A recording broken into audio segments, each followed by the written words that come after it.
¿Nos escuchamos todos? ¿Sí? Bien, muchas gracias. ¿Tú qué tal? Muy bien, gracias a Dios. Muy, muy bien. Qué bueno. Listos. Ya esperamos nada Gracias. más un minutito si quieren para empezar puntuales, ¿no?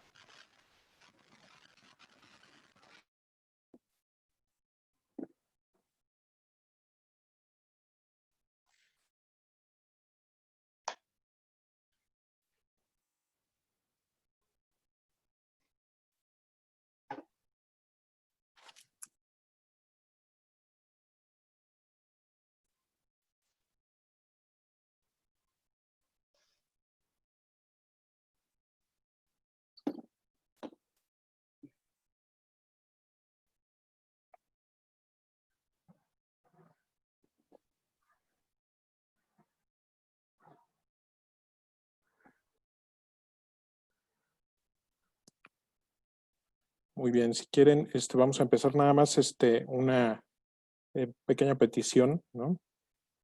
Para tanto para Gil como para Carlos. Me comentan que pues bueno, no sé cómo esté por su casa el clima, por acá está cayendo una tormenta.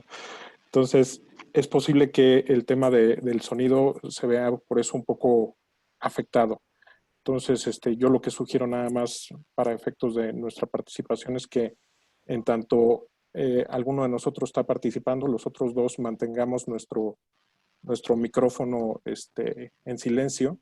Ya si Sí, queremos hacer alguna participación o algo, pues activarlo luego, sin ningún problema. muy bien, Pero para muy efectos de bien, que no se visque el sonido más de lo que ya está. ¿Sí? muy bien, claro. Muy bien, Eh, muy bien. Pues Bienvenido, bueno, profesor, buenos gran amigos. amigo. Sí, buenos amigos. Aquí Sí, estoy viendo que se están también gracias. integrando. Bendito sea Dios. Pues si me lo permiten, ¿les parece que comencemos? ¿Sí? Con mucho gusto, claro. Pues bueno, antes que nada, muy buenas tardes a todos, ¿no? Todos los que Muy buenas además tardes. nos están haciendo el honor de participar con nosotros en este pequeño espacio de reflexión. Vamos a dar inicio a este webinar que lleva por nombre Entorno Geopolítico en tiempos del COVID-19.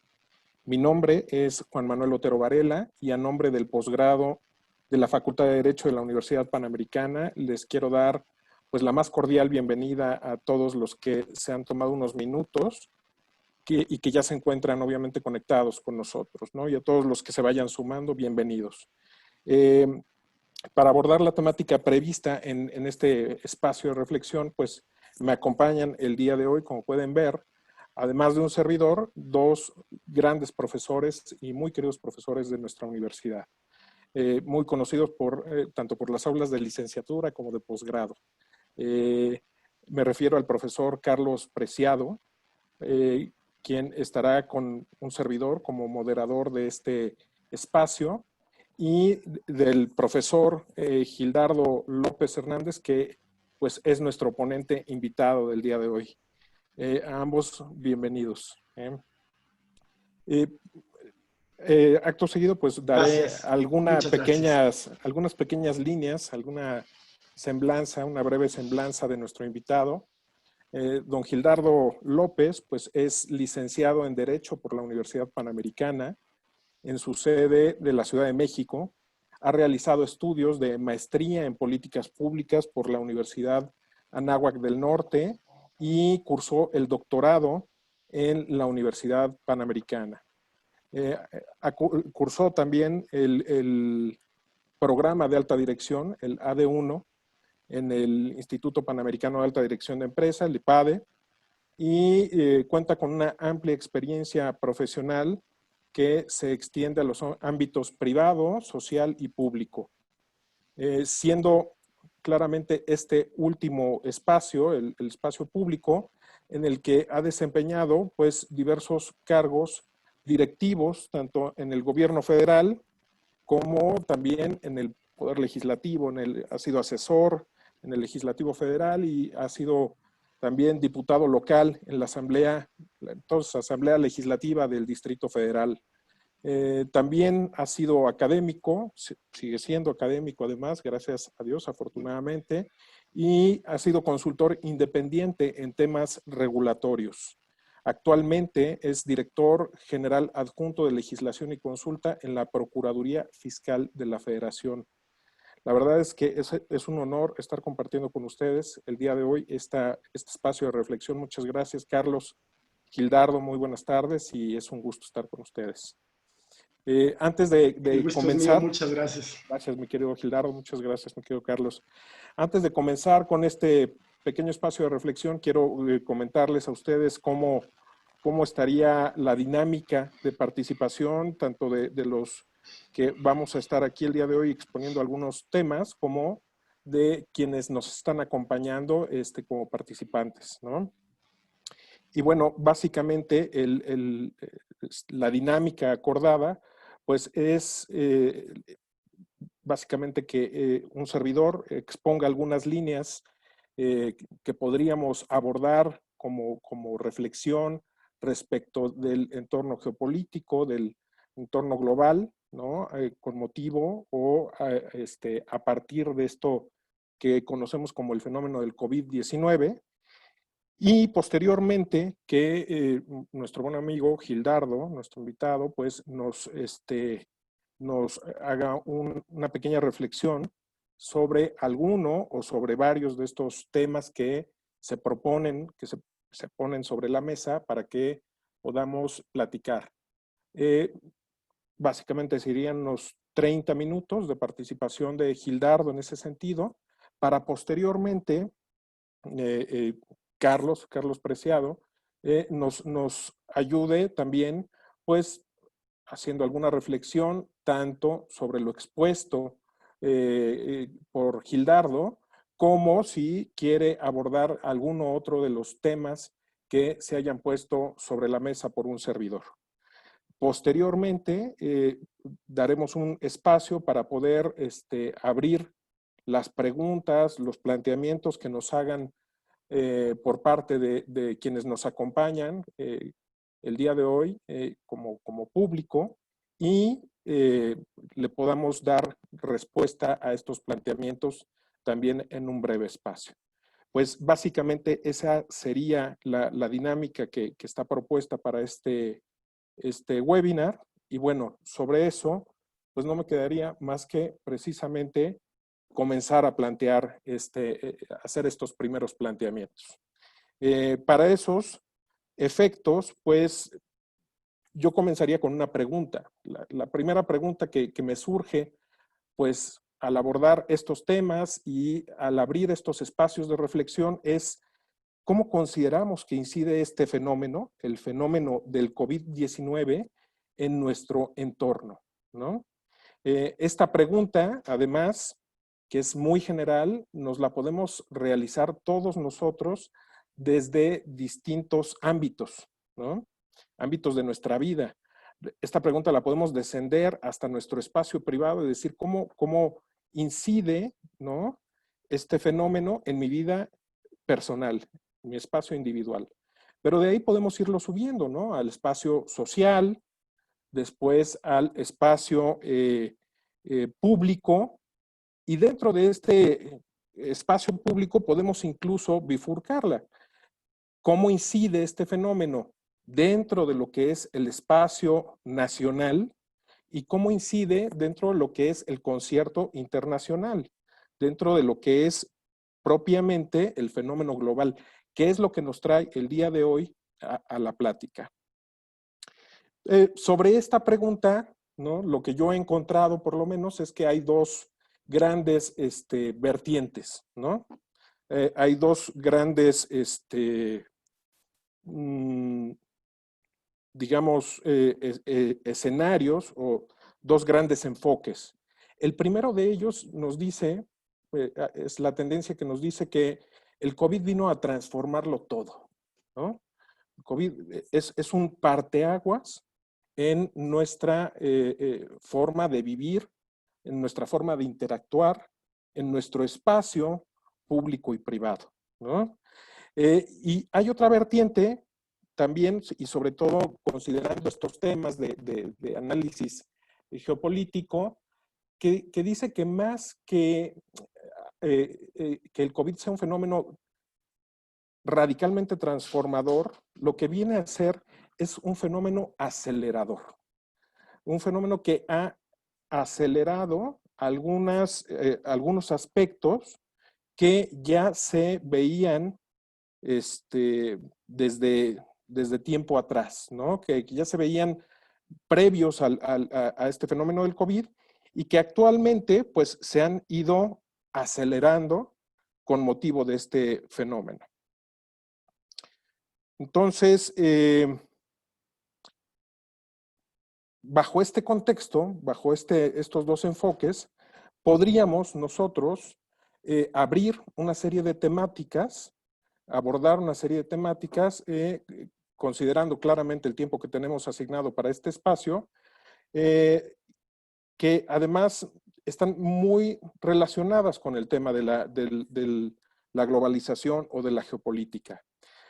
Para estos efectos yo propongo básicamente tres temas que podríamos abordar, que podríamos desarrollar en este espacio. El primero de ellos, sin ser necesariamente el primero en tocar, simple y sencillamente, o el primero en abordar, simple y sencillamente el primero que quiero esbozar, es el de la crisis que existe en el liderazgo internacional. Aparentemente estamos viviendo una crisis en el liderazgo internacional, lo que algunos denominan una transición en el liderazgo hegemónico en el concierto internacional, que se observa básicamente con el alejamiento de Estados Unidos de la política dictada por las organizaciones internacionales e incluso un alejamiento del financiamiento directo de Estados Unidos a estas organizaciones en contraposición a lo que estamos viendo con China, ¿no? El ascenso de China como un factor, como un actor relevante en el concierto internacional. Algunos especialistas dicen que esto es una transición hegemónica o se plantea como una transición hegemónica que todavía no se sabe en dónde va a concluir. No se sabe finalmente incluso si va a haber una transición hegemónica o no, si recupera ese liderazgo Estados Unidos o no, o si finalmente lo van a compartir, no sabemos. Hay varios escenarios, ¿no? Varios planteamientos, pero es algo que está sobre la mesa, ¿no?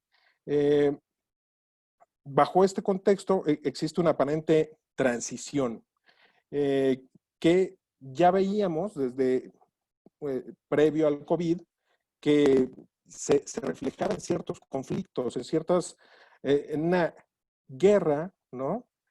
Comercial, una guerra económica entre estas dos superpotencias, ¿no?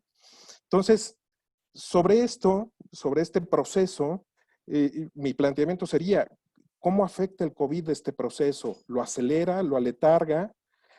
Esta ausencia o esta aparente ausencia de liderazgo que finalmente, ¿cómo queda frente al COVID?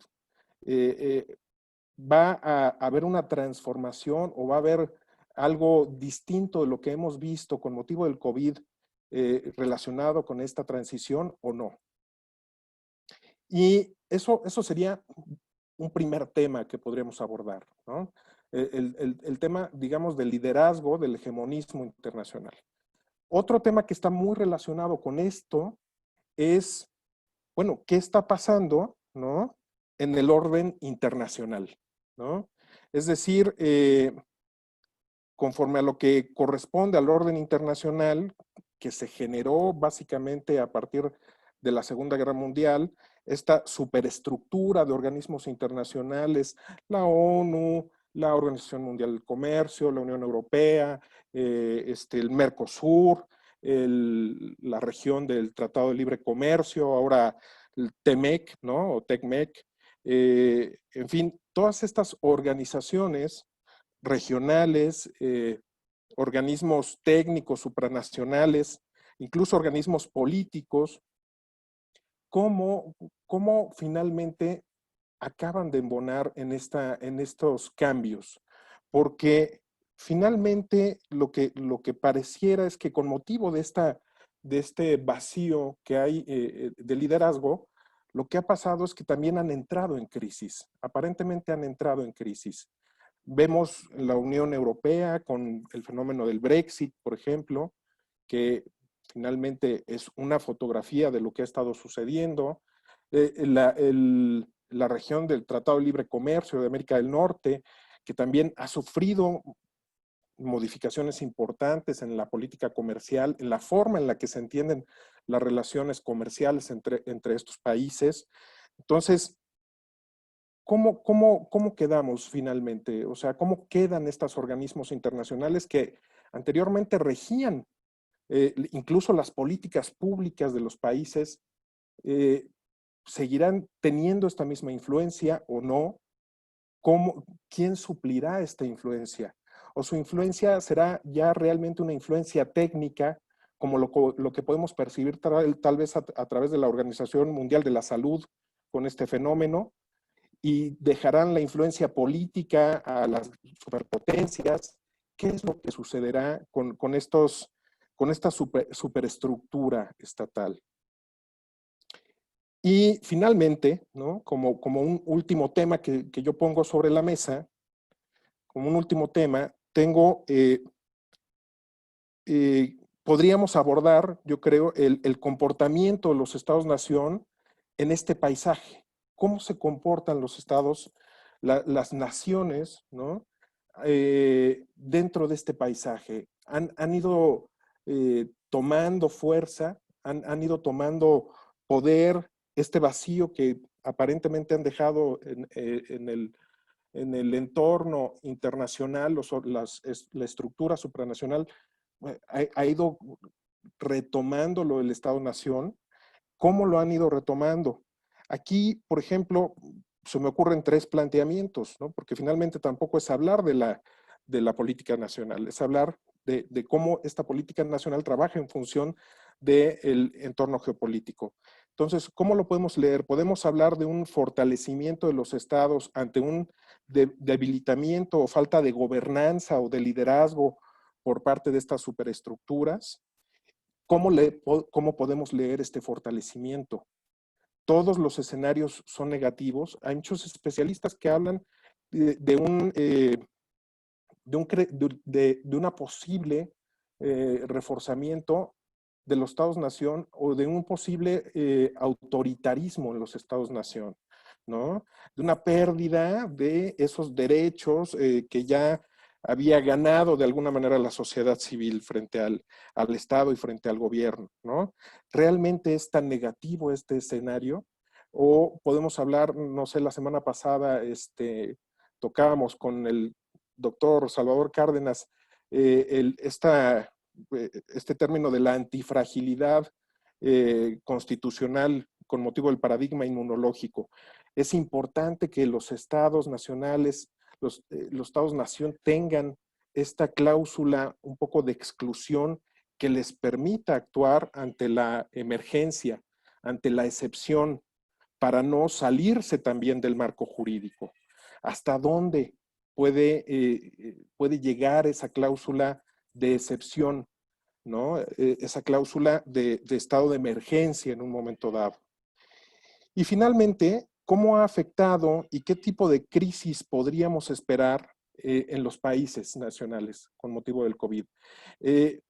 ¿Valdría la pena hacer una división entre lo que son países desarrollados y países en vías de desarrollo? Esta crisis que se advierte, que se alcanza a observar, será en distintos niveles, afectará de distinta manera. ¿Cómo afectará? ¿Sería válido incluso hablar de este tipo de división, de cómo afecta la crisis en un país en vías de desarrollo y un país desarrollado? ¿Cómo podríamos abordarlo? Básicamente, estos son los temas que yo pongo en la mesa, a reserva de que vayamos subiendo los que ustedes gusten y vayamos platicando los temas que ustedes y quienes nos acompañan vayan proponiendo. Para no robarte más tiempo, mi querido amigo, te cedo el micrófono y adelante. Muchas gracias Juan Manuel, Carlos.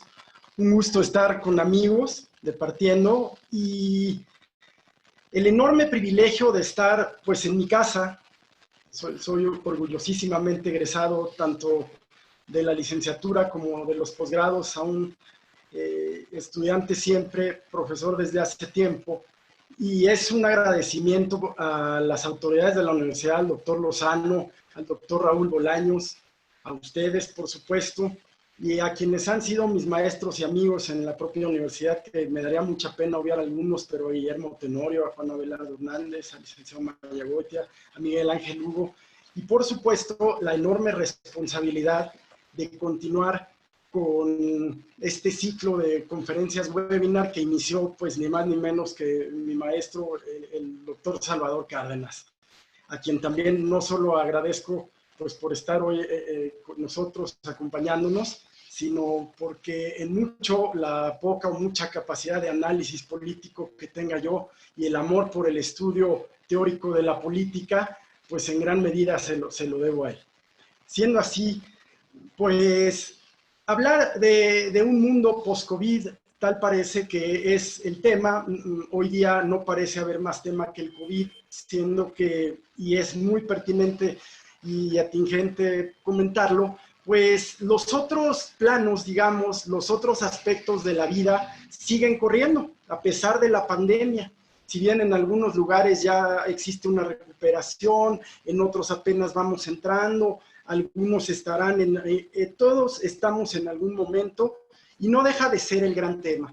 Sin embargo, partiendo me parece a mí la teoría que debe permear cuando se estudian los fenómenos geopolíticos, que es el neorrealismo de Hans Morgenthau, que magistralmente enseña el licenciado Miguel Ángel Hugo en la universidad, pues debemos atender, y esto también me parece hará una gran diferencia en lo que puede ser compartir información a un nivel objetivo, a un nivel, si no académico, por lo menos útil, y tratar de salir de los lugares comunes bajo los cuales se están viendo estos fenómenos pre-COVID, COVID y post-COVID. Tal pareciera que el COVID va a cambiar el mundo radicalmente, y es que nos lo está cambiando en estos momentos. Tal pareciera que el siglo XX entra, pues su primer actor es un jinete del apocalipsis.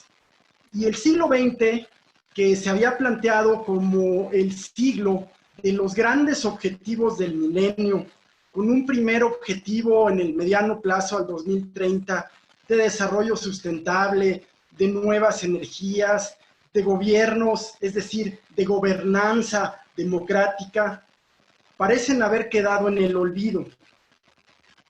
Tal parece que estas aspiraciones al 2030 quedan detrás ante una pandemia que no solo quizás fue poco prevista lo fue, hubo algunas voces, se ha documentado desde el área científica, que previeron y generaron estos escenarios. Sin embargo, el ser humano, y lo comprobamos día a día, lo seguimos comprobando en las calles, el ser humano parte siempre de la idea de que las cosas malas no le ocurrirán a él, sino hasta que el círculo comience a estrecharse.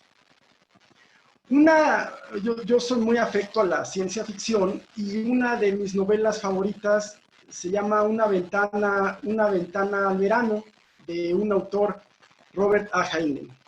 En esta novela, el autor viaja al pasado, después de una pérdida personal, viaja al pasado tratando de entender y enmendar lo que le había ocurrido. Al final de la novela, lo que se encuentra es que en las 3 o 4 oportunidades que tuvo la oportunidad de enmendar, no lo hizo, pero se da cuenta de que cada una no es más que el resultado de no haber asumido o asimilado el aprendizaje de la experiencia anterior. Tal pareciera, y es una naturaleza, que nos está ocurriendo por primera vez. Tal pareciera que esta es la primera pandemia en la historia humana, aunque también hacemos constantes referencias a la mal llamada gripe española de 1918. Esta novela de la que les hablo me gusta muchísimo por el género, por el autor, pero esta posibilidad de regresar en el pasado, y es algo a lo que los invito en este momento. Vayamos más o menos al 530, 540 a.C. En medio de las guerras del Peloponeso y un enorme político militar y escritor nos relata algo que pudiera estarnos contando desde la ventana de donde yo me encuentro en estos momentos. Una pandemia que él atribuye quizás a la ira de los dioses, y con un lego más científico lo atribuye quizás a que sus enemigos, los peloponesios, la han inoculado de alguna manera en las ciudades de la Ática. Sea como sea, él califica eso como la peor pandemia nunca antes vista, y en los hechos políticos, mucho tiene que ver esta pandemia con que Esparta venza a Atenas en esta guerra. Y no es la intención de ninguna manera ni dármelas de historiador, que lejos estoy de serlo, ni mucho menos que esto se convierta en una charla de historia, lo cual sería maravilloso, pero que después de la sesión de la semana anterior nada tengo que hacer. ¿Qué sí es lo que podemos observar? El vínculo entre geopolítica y pandemia quizás, porque esa pandemia de la que les hablo, en el año aproximadamente 340, digamos 400 años antes de Cristo, en el marco de las guerras del Peloponeso, tuvo una influencia decisiva en la reconfiguración política y geográfica del mundo de la época. Muy probablemente la pandemia tuvo que ver efectivamente con que Atenas se rindiera a los peloponesos encabezados por Atenas. Pero, ¿qué ocurría mientras la pandemia ocurría? Ocurría el choque de dos hegemonías.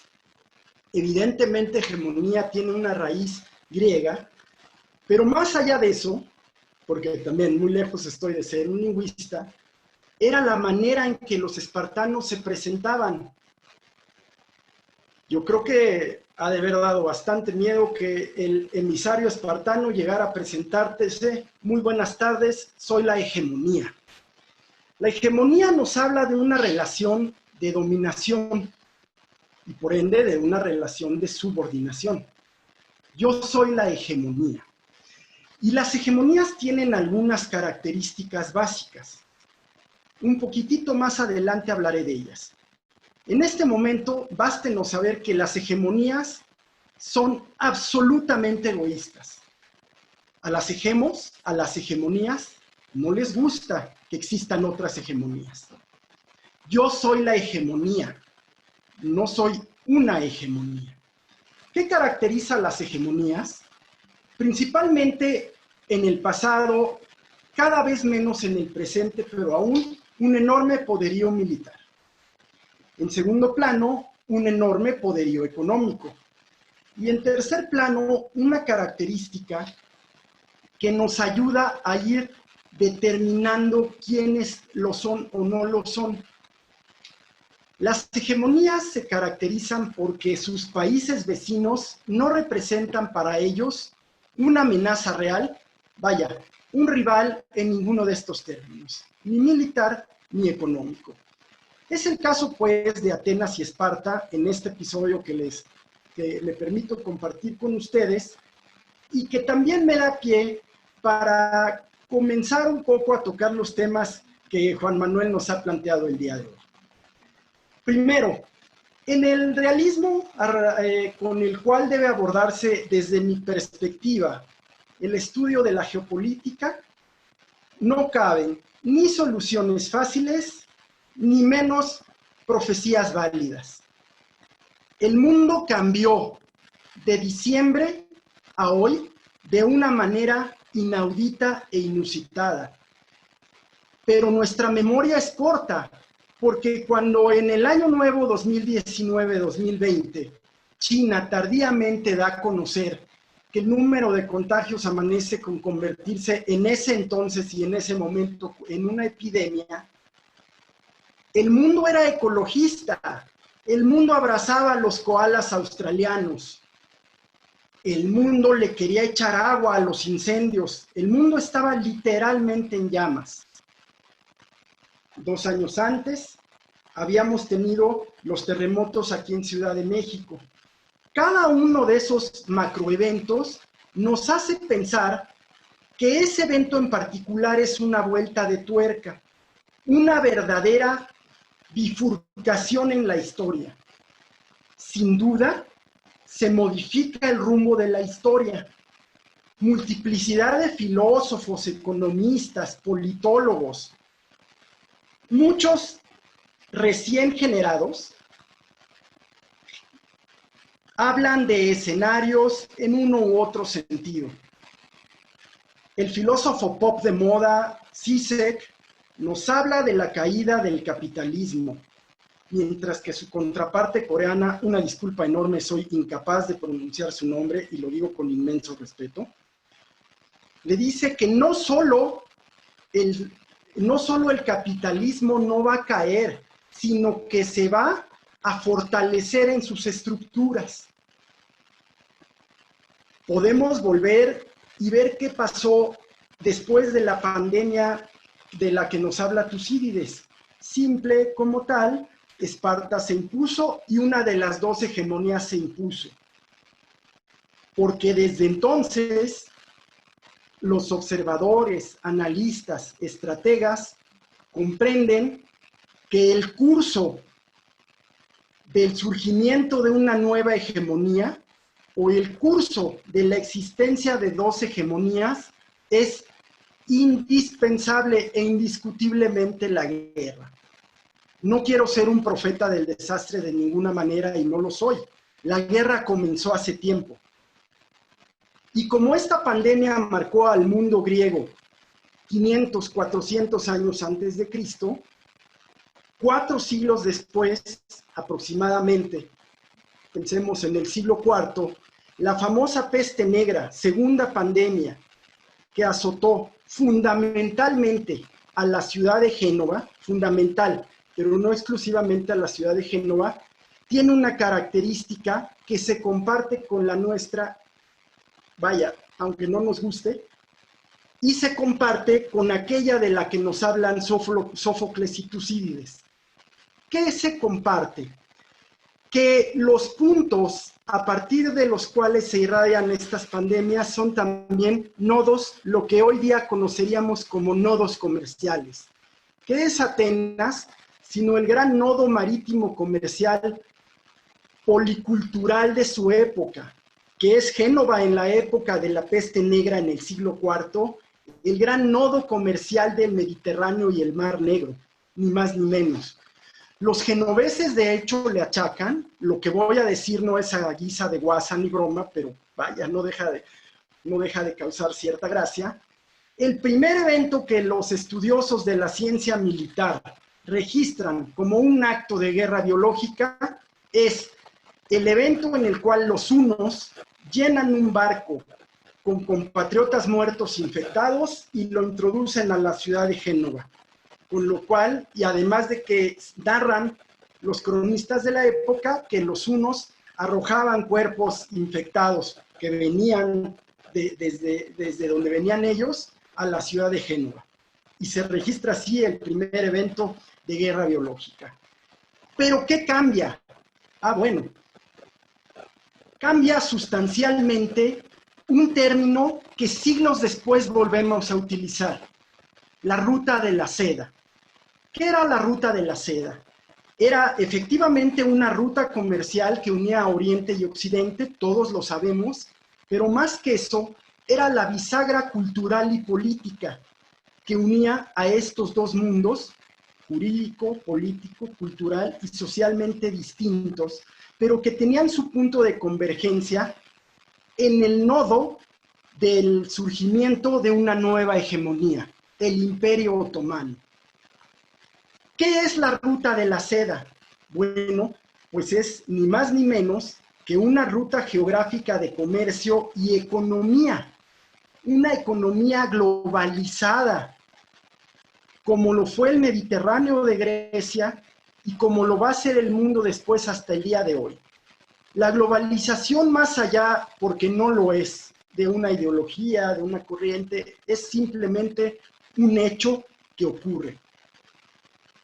¿Cómo llegó y por dónde llegó esta nueva pandemia? ¿Qué se entiende que es el foco? Pues una ciudad que también se caracteriza por ser un nodo comercial. Pero, ¿cuál es el contexto en el cual se da el anuncio oficial que hace China el 1 de enero a la Organización Mundial de la Salud?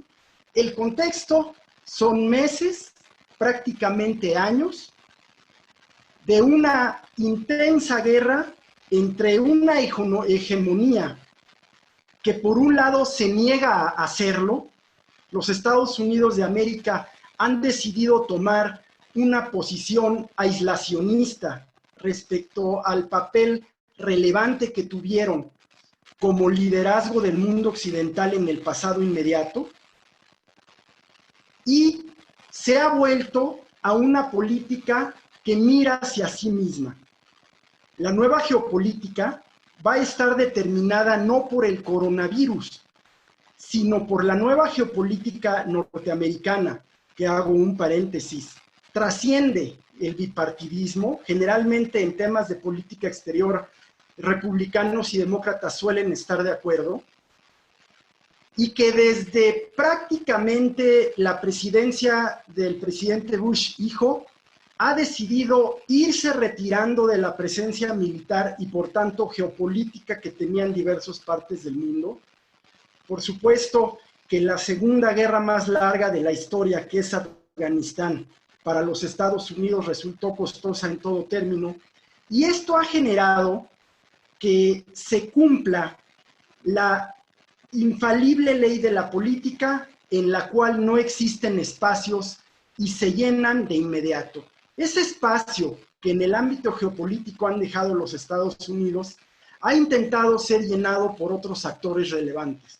Rusia, Irán en la zona del Estrecho de Hormuz y Medio Oriente, en ese permanente equilibrio que logra mantener Israel ahí en Medio Oriente, pero con la nueva arena en la cual se convirtió Siria como efectivamente un ring para los nuevos actores que lograron imponer nuevas posiciones geopolíticas, como es el caso de Rusia en Siria. Pero el nuevo papel de China. La ruta comercial de la seda era una ruta que iba de oriente a occidente. Después de la Segunda Guerra Mundial, viene una reconfiguración como un gran evento histórico y una reconfiguración geopolítica en donde Estados Unidos busca, asume e intenta mantener ese liderazgo del mundo occidental durante años mediante instrumentos institucionales como los tratados de Bretton Woods, entre muchos otros. Y una conformación geopolítica que prácticamente llega hasta nuestros días, que se da con la configuración primero de la Unión Europea, del acero y el carbón, hoy Unión Europea, que vive uno de los peores momentos de su historia, si no es que estamos viendo posiblemente el canto del cisne, pero que sin embargo se cimentó las estructuras de un sistema político y económico que hoy se simbra, pero no por razón del coronavirus. El coronavirus en ese sentido es, como tú muy bien lo apuntabas, un acelerador de la historia, pero no es un punto de quiebre. El mundo seguirá siendo radicalmente igual después del coronavirus. Tendrá, por supuesto, cambios estructurales en los puntos en los que el coronavirus vulneró el sentimiento de seguridad de las personas, pero la geopolítica no se modificará. Y antes de que me gane el tiempo, yo quiero hacer una diferencia radical en el modo en que las hegemonías están buscando serlo o conservarlo. Estados Unidos ha pasado de hacer uso de ese enorme, que aún conserva, mantiene y acrecenta poderío militar, hacer uso de ese enorme y pocas veces dimensionado poder económico financiero. En un mundo en donde la economía puede asestar un golpe mucho más letal que un misil nuclear, en donde una declaración del presidente hoy por la mañana puede dar al traste con los valores de las acciones basadas en la confianza de inversionistas. Cuando escuchamos el término mercados nerviosos, no sé qué pensemos, si queremos tomarnos un té de manzanilla, un té de tila, pero en realidad se trata de una falta de confianza de inversionistas en dinero que no está produciendo más que beneficios a quienes lo invierten. Y en ese sentido, sí habrá un mundo que se va a ver muy golpeado después de esto, porque ni la crisis del 29, el gran crack, ni la causada por la Segunda Guerra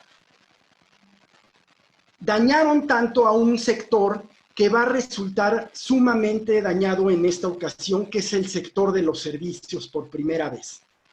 Sí va a ser un mundo que va a tener que replantear su economía, pero no cara a que seamos más solidarios. Yo quisiera que así fuera, sino cara a que los acreedores, que vale la pena la acotación, en el tercer mundo, o llamado antaño tercer mundo, y un actor relevante se encuentran encabezados por China, y paso a comentar el punto, en donde no podemos disociar el crecimiento de la pandemia con otro evento relevante que ocurrió y que fue, digamos, cuando dos jugadores en la arena de los energéticos mostraron sus cartas en plena pandemia. Pero también en plena pandemia la política no se detiene un solo segundo. La política, al tiempo que la gente está muriendo, al tiempo que los médicos están dejando lo mejor de sí en los hospitales y todo el personal de salud, la política continúa. Y en este sentido, relacionado con lo que he venido compartiendo con todos ustedes, quiero hacer una acotación. Esta política que continúa por parte de las hegemonías tiene mecánicas diametralmente distintas. El presidente Trump está absolutamente en el tren electoral.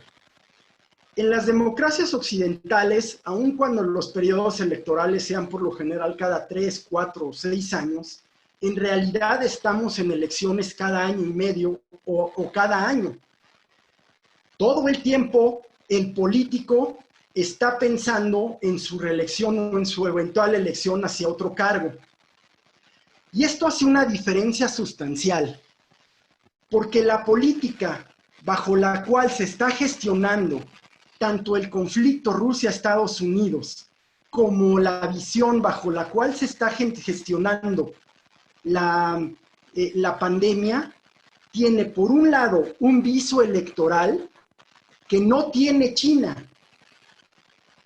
Por supuesto, y es cierto, más allá de ser un lugar común, que las culturas orientales, ciertamente, derivado del confucianismo, derivado también de los últimos años, tienden a ser mucho más pacientes, disciplinadas y saber esperar los tiempos. Cierto, cierto, pero para salir de ese lugar común también hay que atender que el presidente chino, Xi Jinping, no enfrenta una constante preelectoral, enfrenta otro tipo de decisores en su propio entorno de política interior, pero diferentes a los que enfrenta el presidente Trump y otros presidentes de democracias occidentales, en donde es inevitable insertar la gestión de la pandemia en un proceso electoral.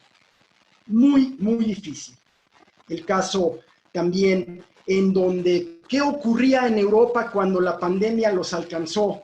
La salida Brexit, la salida de la Gran Bretaña en un contexto europeo de gran fractura. Y otra vez el gran actor, China. ¿Cómo actúa Europa? Actúa de manera descoordinada, actúa sin que sea posible, por supuesto, de ninguna manera calificar la actuación de esos gobernantes que miraron primero por el interés de sus propios países, pero en detrimento tanto de los compromisos como digamos, del conglomerado cultural europeo y recordemos cómo fueron esos primeros momentos de la pandemia a la luz del cristal de la geopolítica, pero del cristal simple. Esto es, ¿qué hizo España cuando Italia comenzó a elevar su número de infectados y posteriormente de muertos? Le cerró, no solo cerró las fronteras físicas, sino que además lo que hubiera sido natural, una coordinación en la logística de insumos, en la logística de prestación de servicios mutuos, se convirtió literalmente, y una disculpa por lo coloquial del término, en un sálvese quien pueda. En un sálvese quien pueda, que al tiempo va a pasar una factura en la Unión Europea. Porque en términos humanos y en términos políticos, la Unión Europea dejó de serlo. Pero ¿quién acudió en inmediata ayuda? ¿Quién acude hoy en inmediata ayuda de los países en situación ya de depreciación económica, de carencia de insumos médicos? Bueno, esa hegemonía que ya no es emergente, que es China. Pero por el otro lado, el Grupo de los 20 firma un compromiso para declarar una moratoria en la deuda soberana de los países con ingresos medios y bajos. Esto es, permitirle a los países con menores ingresos un retraso en las fechas de pago de su deuda soberana, de la deuda que como estados han asumido. China lo firma como parte del G20, pero le hace una reserva, una letra pequeñita. Toda la deuda contraída con el BRI, que es el sistema de la nueva ruta de la seda china, el Banco Chino de Apoyo a la Infraestructura, el Banco Chino que ha estado prestando dinero para que 68 países desarrollen infraestructuras y poder conformar una cadena de valor a lo largo, que no es necesariamente una cadena geográfica, 68 países. De esos, 28 o 29 países han acudido a créditos del sistema BRI. El sistema BRI presta promedio a una tasa anual del 6%, mientras que las tasas de los organismos internacionales suelen ser para países de ingresos bajos de entre el 1 y el 2%.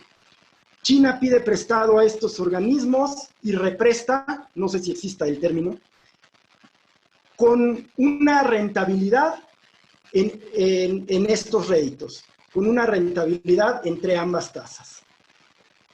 Dentro de este esquema que ha planteado, saca a sus deudores de esta moratoria que el G20 está estableciendo para sus acreedores, por un lado.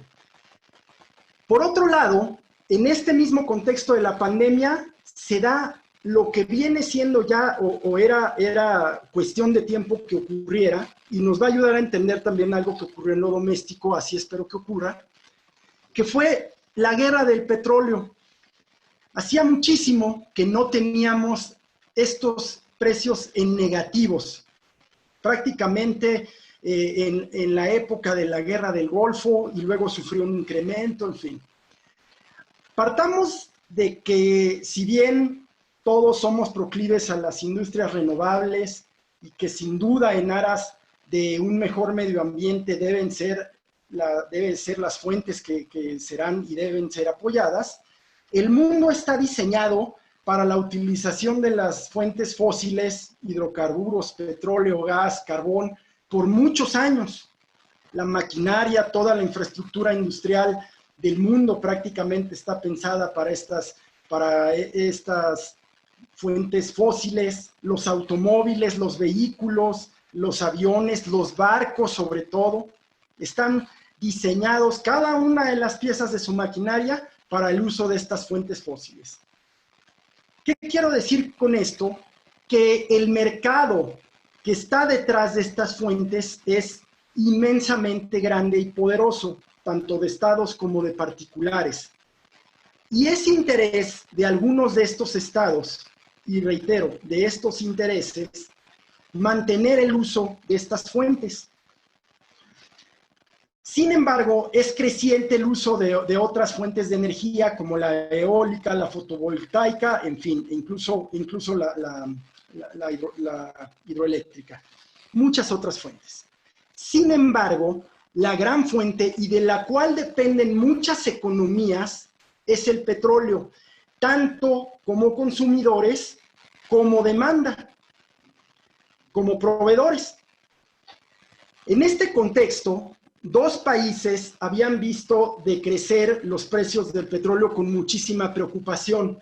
Arabia Saudita, que tiene una enorme dependencia, por supuesto, a los ingresos petroleros, y vale la pena comentar el nuevo liderazgo político en Arabia Saudita, ha establecido el Plan Estratégico 2030 Arabia Saudita, tratando de que la mitad de los ingresos del reino dejen de serlo por fuentes petroleras.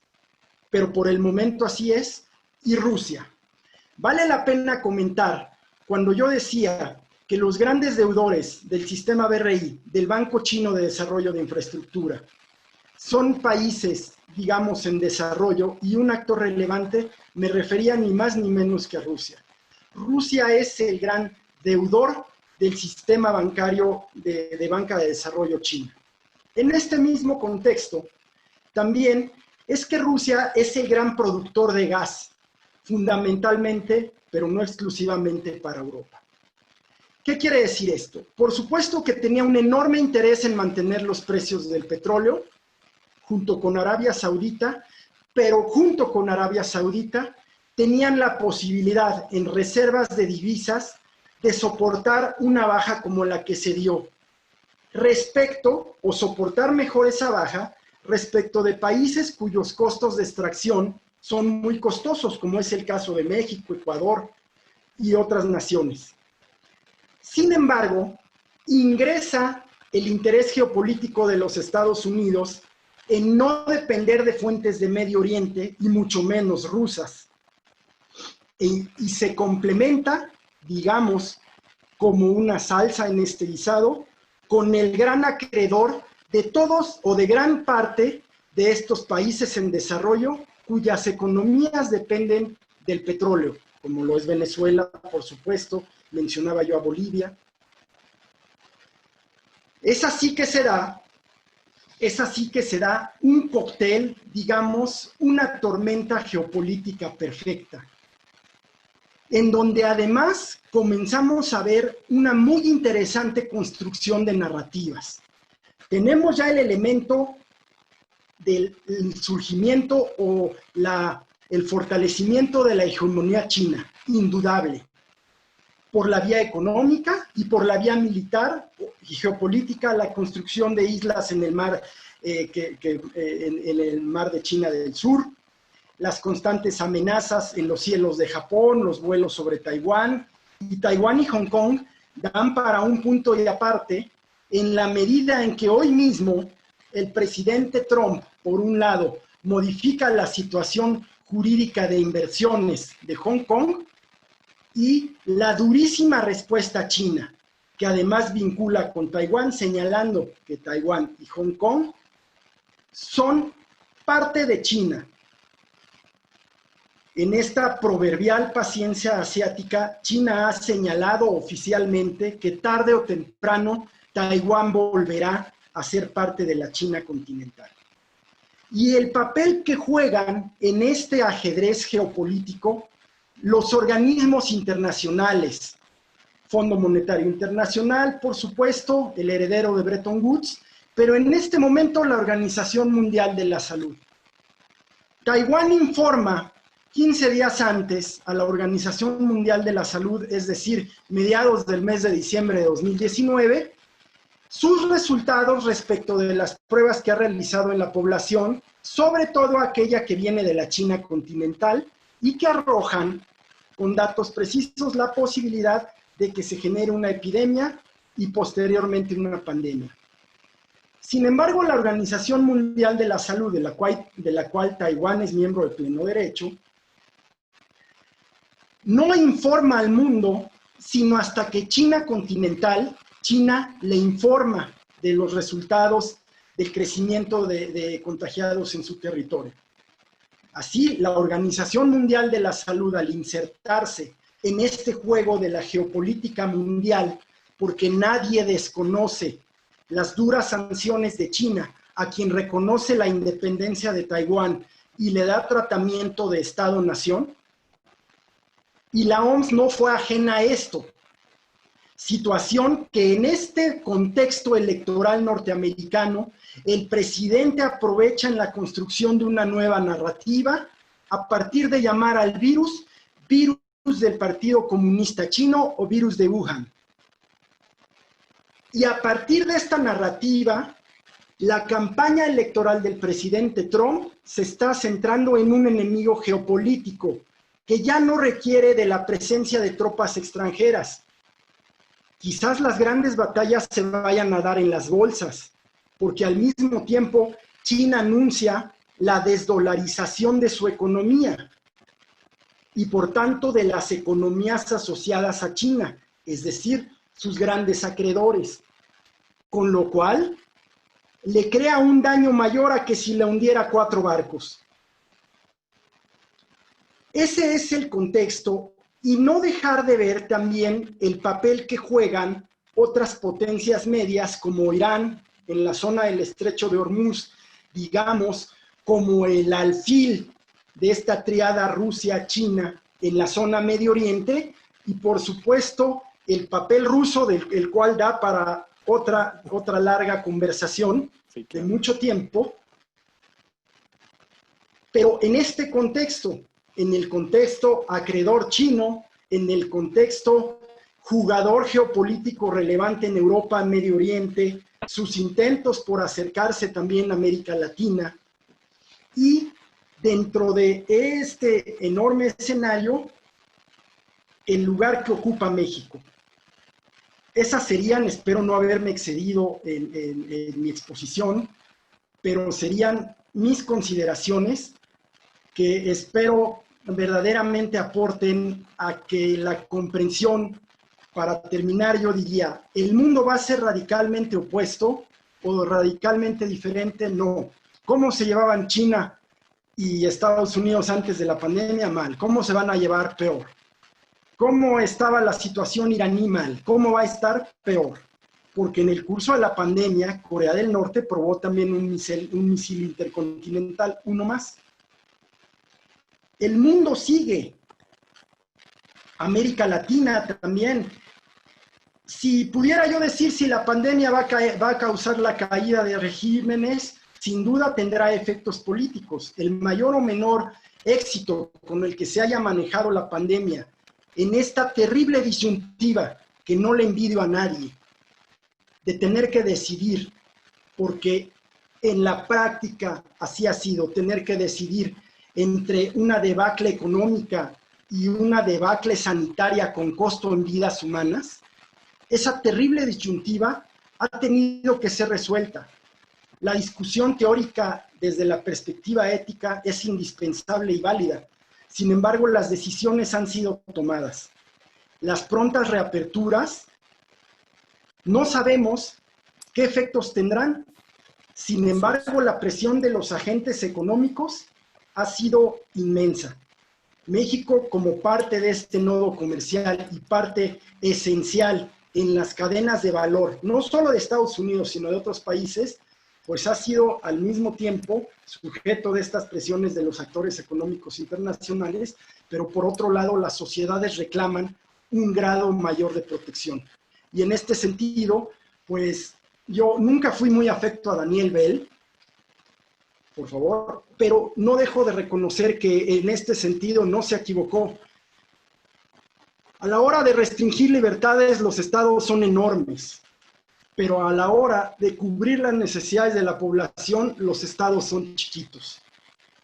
Tendrá, lo cual no significa que vaya a ocurrir, tendrá que reestructurarse, reconstituirse y replantearse la figura estatal, porque el Estado tiene que existir, pero no para intervenir en la vida de sus ciudadanos, sino para prestar los servicios a los cuales está obligado y para los cuales fue mandatado en todo el mundo.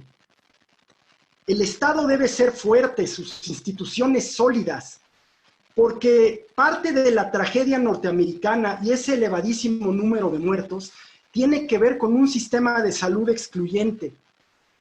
Mi comentario está absolutamente desideologizado. Es un sistema de salud que se volvió excluyente desde la perspectiva de lo difícil que es acceder a él y que ahora el Estado terminará pagando muchos más costos. Pero no es una crítica a ningún Estado en particular. Italia y España habían abandonado absolutamente sus sistemas de salud.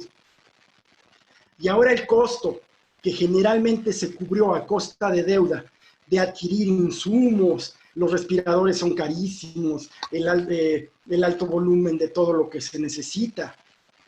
Toda esa gestión, sin duda, tendrá un resultado en sus procesos electorales en aquellos lugares en donde permee la democracia. Y en aquellos lugares en donde no, específicamente pensemos en China, quizás Taiwán, un aliado de los Estados Unidos, en donde la gestión puede ser calificada como exitosa, tiene que ver con un detrimento de las libertades individuales.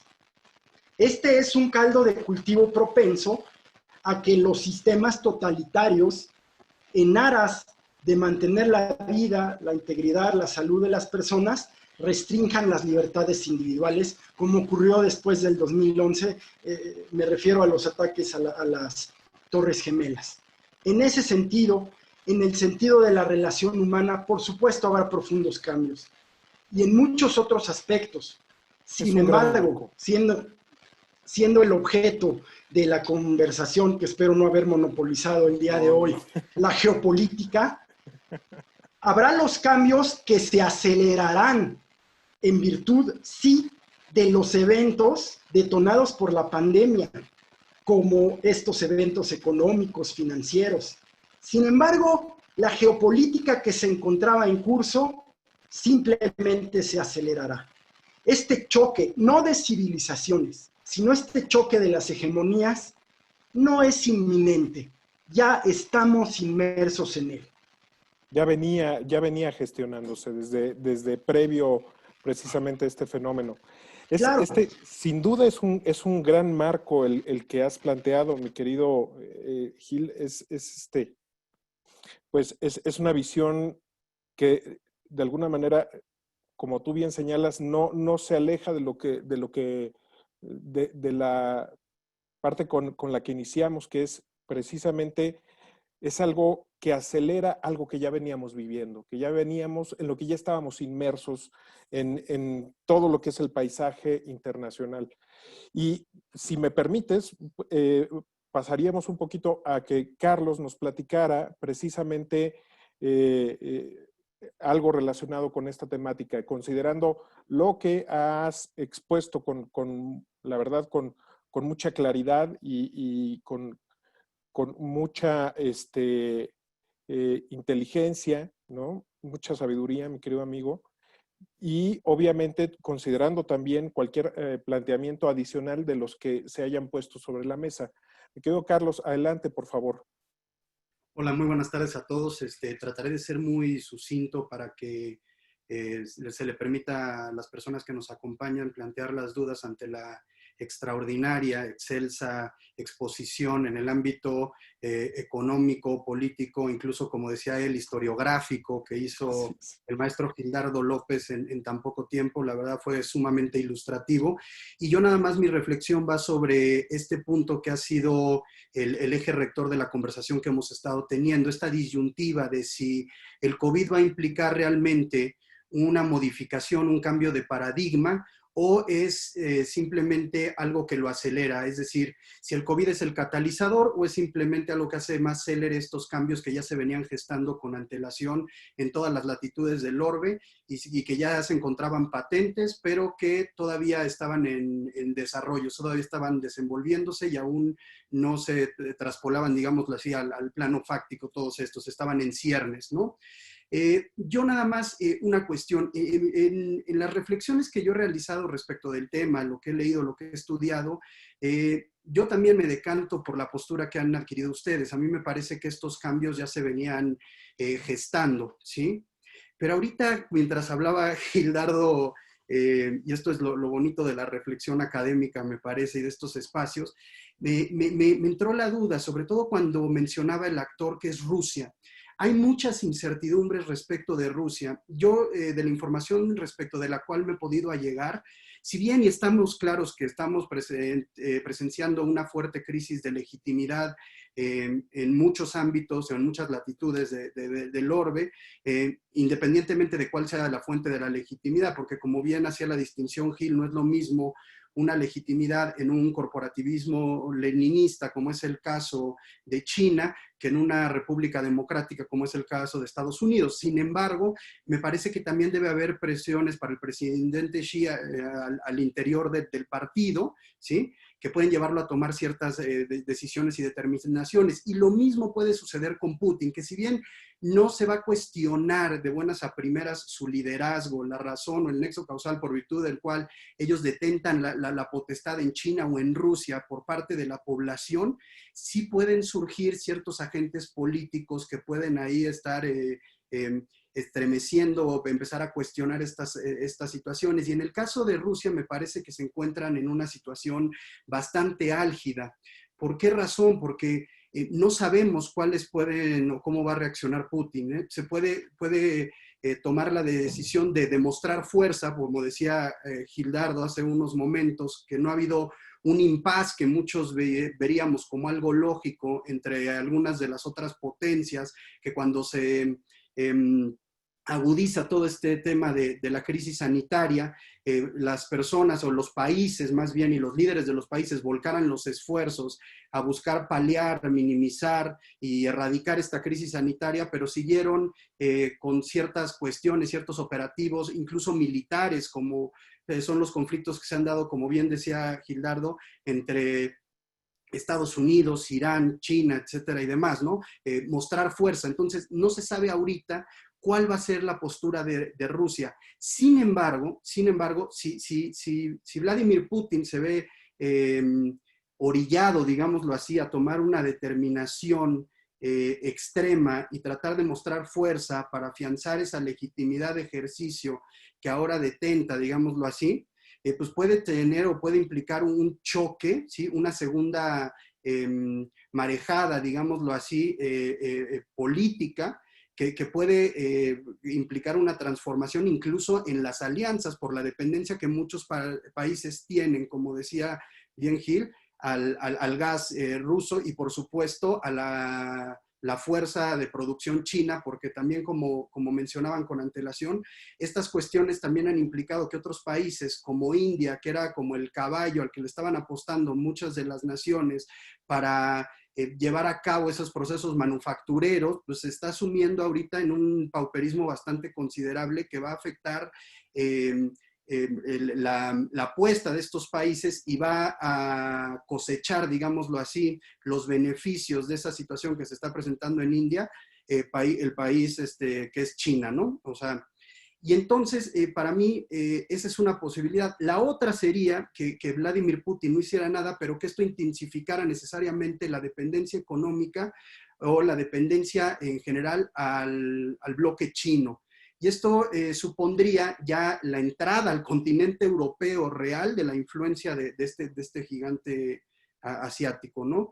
Y eso sí me parece puede generar una especie como de efecto dominó que sí trastoque de manera considerable el escenario geopolítico, la variable de Rusia que sí puede cambiar dependiendo cuál sea la ruta por la que se decante Putin y los líderes ahí en Rusia, ¿no? Esa sería toda mi participación, porque me parece que Gildardo fue excelso y bastante claro. Nada más, esa era la reflexión que quería añadir.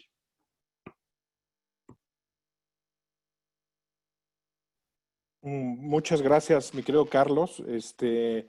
Así que conciso y preciso. Muchas gracias, mi querido amigo. Como es Carlos. Como es Carlos, así es.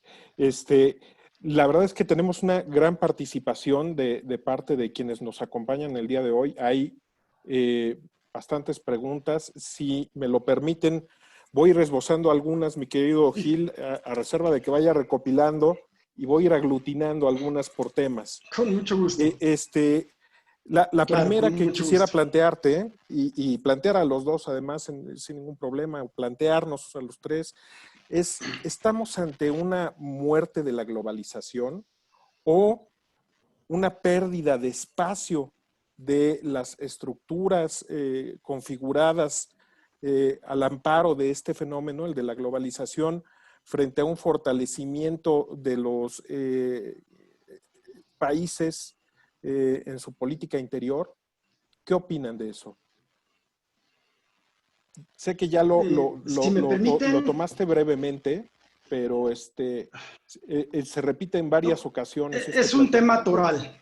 Sí, Sin duda es un tema toral.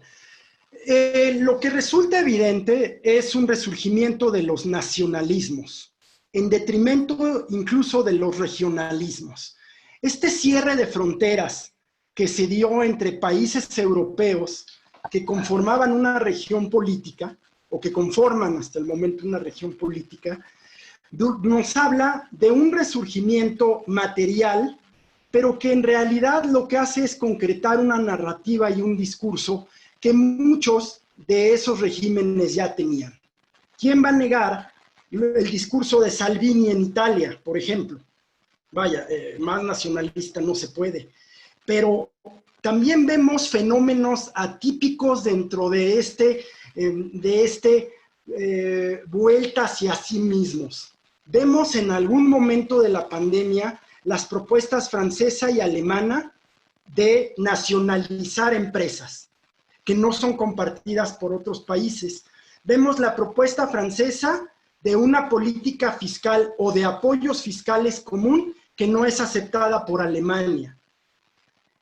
Por otro lado, en Asia vemos que cada uno de los países, como mencionábamos, actúa pues, en beneficio de sus propios intereses.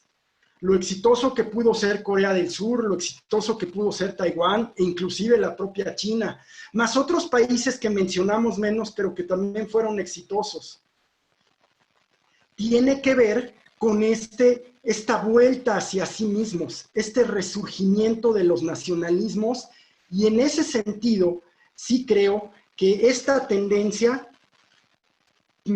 permeará y prevalecerá en el corto y mediano plazo. Sin embargo, la globalización es un fenómeno que simplemente es imposible ya echar atrás. Lo que sí puede ocurrir es que, como lo viene señalando, no de ahora, sino el presidente Trump prácticamente de su campaña, los grandes compradores, específicamente los Estados Unidos, comiencen a regresar las cadenas de suministro y de valor a los propios Estados Unidos a efecto de depender menos, tanto de esas cadenas de valor, de las cadenas de suministro, como de la transferencia de tecnología, fundamentalmente de China. perfecto. Gracias. No, hombre, otro planteamiento que se hace de alguna manera, y el papel que jugará China en este periodo electoral de Estados Unidos. Es claro que hay una respuesta, y constantemente, como tú lo mencionabas, Estados Unidos y particularmente Donald Trump se encuentra en campaña y ha empleado muchas estrategias para que se visualice a China como el enemigo, ¿no? En ese sentido. Pero además de esta campaña, digamos, de visualizar o buscar que se visualice a China como el generador de esta pandemia, como el malo del cuento, tú visualizas otros aspectos en los que incide en la política electoral de Estados Unidos la participación de China.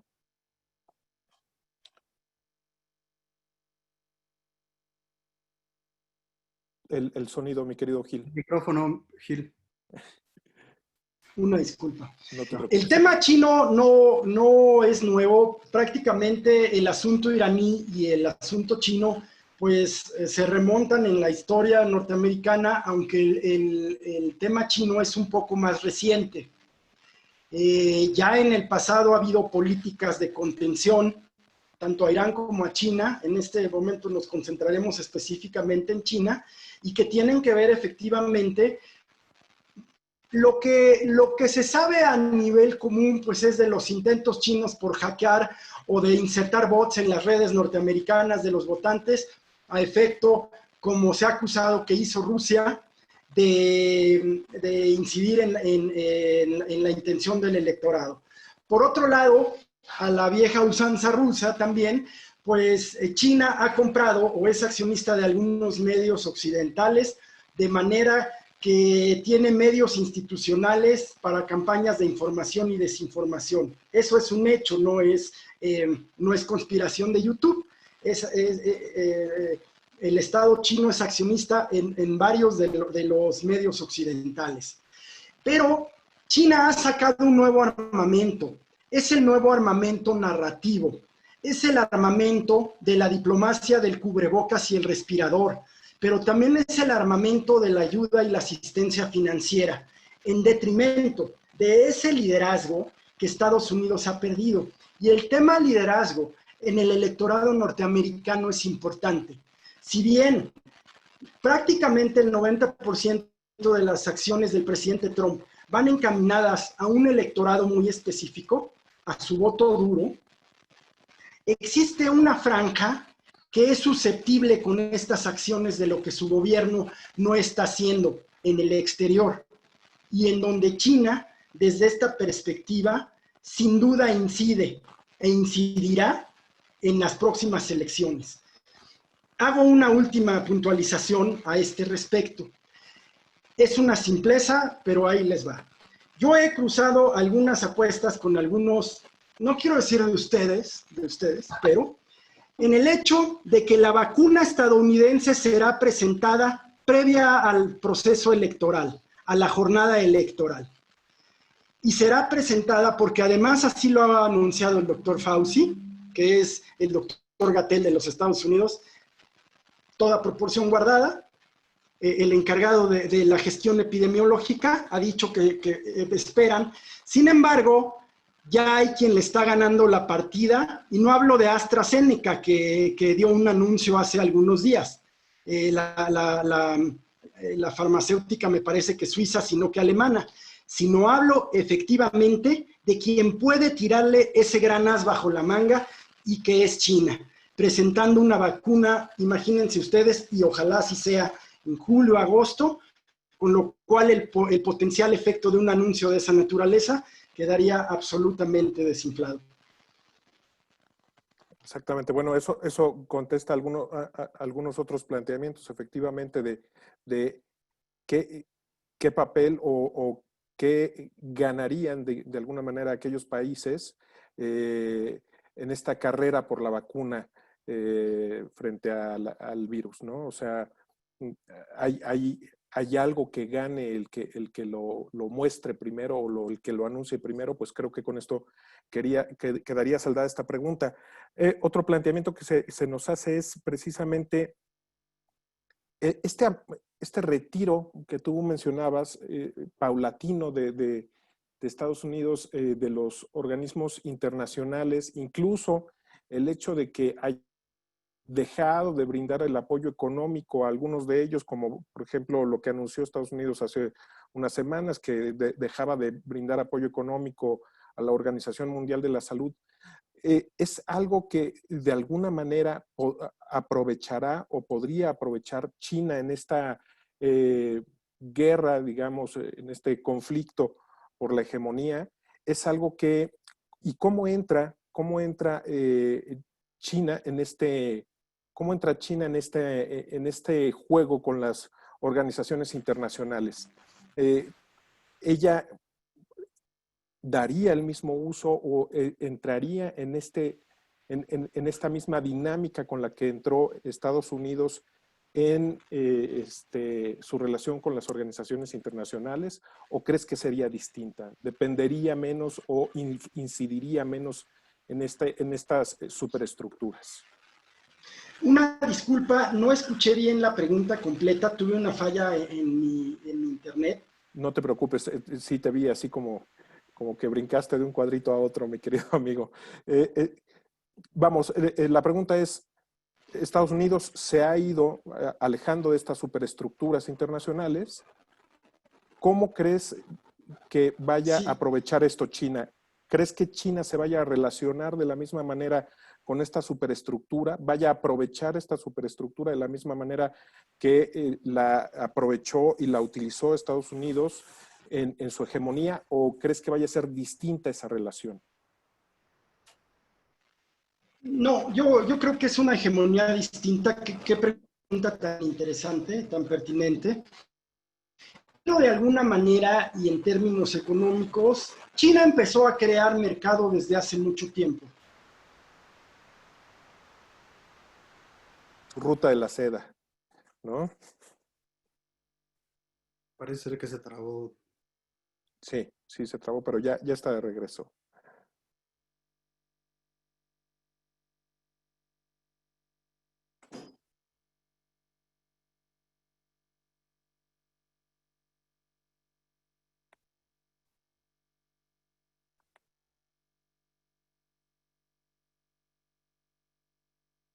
Parece ser que tiene algunos problemas con su internet, Gildardo. ¿Ya, Gil, nos escuchas? El micrófono, Gil.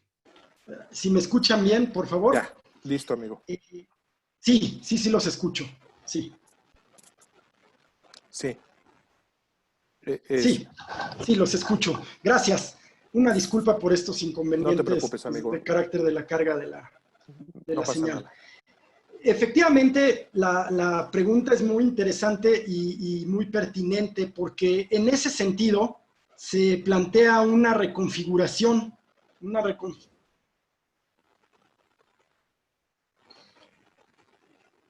escuchan? Sí, sí te escuchamos, sí. Hay una reconfiguración, efectivamente, pero yo puedo afirmar que no será China quien ocupe el vacío que ha dejado Estados Unidos. El mundo contemporáneo, en realidad, en términos geopolíticos, comenzó a gestarse desde el siglo XIX, finales del siglo XIX, después de la Primera Guerra Mundial, toma forma naturalmente en la Segunda Guerra Mundial y en la Guerra Fría, y ese mundo es un mundo que tiende a la naturaleza gregaria cultural del propio ser humano, en donde Occidente se agrupará con Occidente, ya bajo o en la carencia de un liderazgo, en la absoluta carencia de un liderazgo, porque es evidente que existen los polos de poder en Europa tradicionales, encabezados naturalmente por Alemania, seguidos muy probablemente por Francia, y en el pasado por Inglaterra, ya no, por la Gran Bretaña. Sin embargo, Europa tendrá de dos: volver a actuar como un bloque regional en aras de sus propios intereses, o efectivamente hacerle frente de manera aislada a esta intención rusa de recuperar, digamos, sus fueros en la región europea, cosa que también ya ha venido haciendo desde lo que llaman ellos en su narrativa la recuperación de Ucrania, la zona de Crimea. Y por otro lado, lo que yo mencionaba, no sé si se alcanzó a escuchar, es que China, por decirlo en términos económicos, ha venido generando un mercado propio desde hace mucho tiempo, en donde fundamentalmente por vía del apoyo y la asistencia, tanto militar como tecnológica, educativa y política, ha generado una nueva estructura corporativa y de acreedores también, fundamentalmente, naturalmente en Asia, que será, parece, durante mucho tiempo la arena en la que diriman sus controversias estadounidenses y chinos, África y crecientemente en América Latina. Por ahí leí una pregunta que vincula en el sentido de si los países latinoamericanos podrían jugar algún papel relevante en este ajedrez político. La verdad es que no. En este juego de las hegemonías, inclusive las potencias como son las europeas o la propia Australia, una potencia media con quien China se ha enfrentado durísimamente en las últimas semanas. Incluso no tienen un papel relevante en la reconfiguración, a diferencia de Rusia, que sí lo tiene. ¿Quiénes sí tienen un papel relevante? Los países con liderazgos regionales, y a mí pues me duele decir que México ha perdido ese liderazgo regional, pero como también lo perdió Brasil y como también lo perdió Argentina y Chile, y en este momento yo no vería un solo país que pueda llamarse a asumir ese liderazgo. En algún momento naturalmente lo tuvo Colombia, sin embargo hoy yo no veo un liderazgo claro, sólido y fuerte en América Latina, con lo cual pues seremos también parte de este juego geopolítico del futuro inmediato que nos alcanzó ya hace algunos años. Así es, un poco dejarnos llevar por lo que finalmente lo que otros decidan, que eso tampoco quiere decir que sea totalmente malo, ¿no? A veces ver las decisiones y para dónde va la marea es un buen punto estratégico también, ¿no? Entonces, no necesariamente es algo absolutamente negativo. En fin, hay muchos temas ahí. La verdad es que esto podría ser amplísimo. Sin embargo, estamos ya sobre un tiempo incluso. Entonces, yo con esto, precisamente con esta última reflexión que hace sobre América Latina, además que es básicamente tal vez por donde nos encontramos, simple y sencillamente lo que más nos interesaba en un momento dado, saber dónde estamos parados. Yo con esta última reflexión que tú acabas de dar, me quedaría y cerraría este espacio de reflexión. Mi querido Carlos, ¿algo adicional que quieras tú apuntar? O ya concluimos y cerramos el espacio. Tú me comentas. Nada más agradecer a quienes nos acompañaron y sobre todo a Gil por su tiempo, por compartirnos todo su conocimiento y por dar una exposición tan clara y la verdad fascinante. ¿Eh? Muchas gracias, Gil, y muchas gracias a todos los que nos acompañan. Muchas gracias, Carlos. Muchas gracias, Gildardo. Ha sido un Yo honor soy el agradecido. platicar con ustedes. Y bueno, seguramente seguiremos tratando estos temas más adelante y en otros escenarios también. Muchas gracias. Un privilegio. Muchas gracias y muy buenas tardes. Gracias a todos los que nos acompañaron. Que tengan buenas tardes. Gracias.